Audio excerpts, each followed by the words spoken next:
ایک ماں ہے جو اپنے بچے کو نجاست میں دیکھ رہی ہے کہ اس نے اپنے لباس کو گندا کر لیا، چھوٹا بچہ ہے. اب ماں جانتی ہے کہ اس بچے کو اگر دھلایا گیا تو اس کو اذیت ہوگی، اس لیے کہ ہر بچے کو آپ دیکھیں کہ جب اس سے غلاظت دور کی جاتی ہے تو وہ روتا ہے. غلاظت دور کرے، نجاست ہٹائے تو بچے کو اذیت ہوگی. تو بچے کی اس اذیت کو پیش نظر رکھتے ہوئے کیا ماں اس کو نجاست میں پڑا رہنے دے؟ ماں کی محبت کا تقاضا یہ ہے کہ یہ نجاست میں نہ پڑا رہے. تو جب ماں کی محبت بچے کو نجاست میں نہیں دیکھنا چاہتی تو اللہ کی محبت بندے کو گناہ کی نجاست میں کیسے دیکھنا برداشت کرے؟ لہٰذا جیسے ماں چاہتی کہ اس کو اذیت ہوتی ہے تو ہو جائے، یہ تھوڑی سی اذیت ضروری ہے اس کے لیے تاکہ اس کو پاک کر دیا جائے، ایسے ہی اللہ بھی چاہتا ہے کہ صبر کی راہ پر چلتے ہوئے میرا بندہ تھوڑی اذیت برداشت کر لے تاکہ گناہ کی نجاست سے اس کو پاک کر دیا جائے.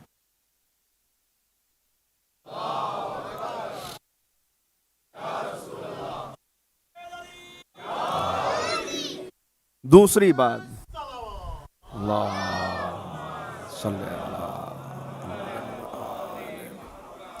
دوسری چیز، کیوں ہم صبر کی راہ پہ قدم آگے بڑھائیں؟ میں پھر ایک ماہی کی مثال دوں تاکہ بچوں کو یاد رہ جائے اور سب کے لیے بات کو سمجھنا آسان ہو جائے. میرے بزرگ تو مجھ سے کہیں بہتر جانتے ہیں، ان سے معذرت کے ساتھ. ایک ماں ہے جو چاہتی ہے، یعنی ایک عورت کا درجہ کمال کیا ہے؟ بیٹی ہے، زوجہ ہے، بہن ہے، لیکن جب تک یہ ماں نہ بن جائے اس وقت تک منزل کمال تک نہیں پہنچتی. شادی ہوئی، کچھ سال گزر گئے، ابھی اولاد نہیں ہوئی، یہ رو رو کے دعا کر رہی ہے کہ پالنے والے مجھے اولاد کی نعمت سے محروم نہ رکھ، مجھے اولاد عطا کر دے. یہ کیوں اولاد مانگ رہی ہے؟ کیا اس کو نہیں معلوم کہ اولاد مانگنے کا مطلب کیا ہے؟ کتنی اذیتیں ہیں جن سے گزرنا پڑے گا، کتنی پریشانیاں ہیں جن کا سامنا کرنا پڑے گا. پہلے اس کو 9 مہینے اس بوجھ کو اٹھانا ہوگا، اس کے بعد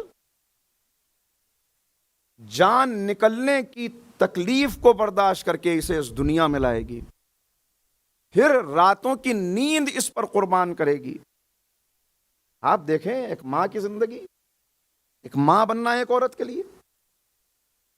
اگر اس کو ایک مرد محسوس کر لے، ایک بیٹا محسوس کر لے کہ ماں بننے کی خوشی تو محسوس ہوتی ہے مگر ماں بننے کی تکلیف کیا ہوتی ہے، آپ ذرا سا غور کریں. ماں سے کیسے جڑ جاتا ہے. ماں کی عظمت پہ اس وقت بات نہیں کرنا چاہتا ورنہ بات رہ جائے گی، مگر صرف اتنا کہ کتنی اذیت، کتنی یہ چیز نہ کھانا، یہ دوا نہ لینا، اذیت ہے اور دوا نہیں لے سکتی، درد ہے اور بچے کی صحت کے لیے ان دواؤں کو ترک کیے ہوئے ہے، کچھ کھایا نہیں جا رہا، آرام نہیں کیا جا رہا. اس وزن کو، اس بوجھ کو اٹھائے ہوئے، اس تکلیف کو برداشت کرتے کرتے وہ وقت آیا، اب تمام ہڈیوں کے ٹوٹنے کی تکلیف ہے.